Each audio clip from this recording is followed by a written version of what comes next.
Welcome to Arul cooking channel. இன்றைக்கி பச்சைப்பயிரை வச்சு மசால் வடை எப்படி செய்யறதுன்னு நான் செஞ்சு காட்ட போகிறேன். இது உடம்புக்கு ரொம்ப ரொம்ப நல்லது. ஈவினிங் டீ போடுற நேரத்தில் இந்த வடையை செஞ்சு குழந்தைங்களுக்கு கொடுத்துடலாம். நான் ஒரு 200 கிராம் அளவுக்கு பச்சைப்பயிரை ஊற வச்சுருக்கேன். 6 ஹவர்ஸ்னாச்சும் கண்டிப்பாக ஊறி இருக்கணும். நீங்கள் ஈவினிங் செய்கிறதா இருந்தால் காலையிலே ஊற வச்சுருங்க. மார்னிங் செய்கிறதா இருந்தால் நைட்டே ஊற வச்சுருங்க. ஃபஸ்ட்டு இதுக்கான இன்க்ரீடியன்ட்ஸ்: ஒரு காஞ்ச மிளகாய், 3 பச்சை மிளகாய், ஒரு துண்டு இஞ்சி, ஒரு 6 பல்லு பூண்டு உரித்து போட்டிருக்கேன், 1.5 ஸ்பூன் சீரகம், அதுக்கப்புறம் ஊற வச்ச பச்சை பயிரையும் சேர்த்து நல்லா அரைச்சிக்கலாம். ரொம்ப மையாக அரைக்கக்கூடாது, கொரகொரப்பாக அரைச்சிக்கணும். அப்போ தான் வடை செய்கிறதுக்கு கரெக்டான கன்சிஸ்டன்சிக்கு இருக்கும். இதுக்கப்புறம் இது எல்லாத்தையுமே ஒரு பாத்திரத்துக்கு மாற்றிக்கலாம். 2 மீடியம் சைஸ் வெங்காயத்தை சாப் பண்ணி வச்சுருக்கேன்.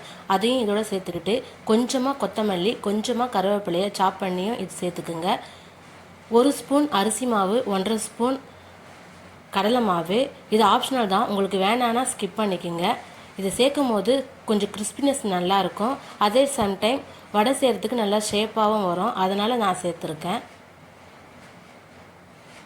தேவையான அளவு உப்பையும் போட்டு அரைச்சிக்கணும். அதை நல்லா மிக்ஸ் பண்ணிக்கலாம்.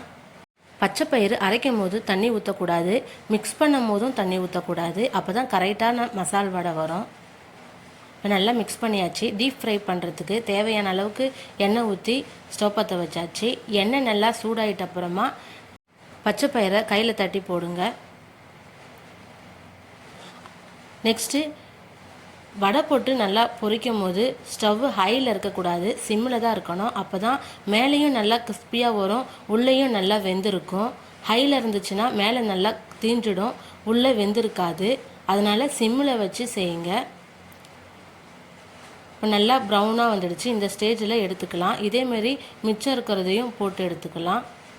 நான் ஒரு 200 கிராம் அளவுக்கு போட்டதால் எனக்கு 21 வடை வந்திருந்தது. உங்களுக்கு இதை விட குறைவாக வேணும்னா 50 கிராம், அப்படி இல்லைன்னா 150 கிராம் அளவுக்கு நீங்கள் போட்டுக்குங்க.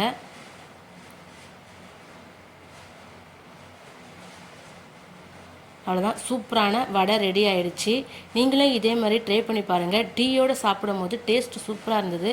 குழந்தைங்களும் ரொம்ப விரும்பி லைக் பண்ணி சாப்பிட்டாங்க. அருள் குக்கிங் சேனலை லைக் பண்ணுங்கள், ஷேர் பண்ணுங்கள், கமெண்ட் பண்ணுங்கள், சப்ஸ்கிரைப் பண்ணுங்கள். தேங்க்யூ ஃபார் வாட்சிங்.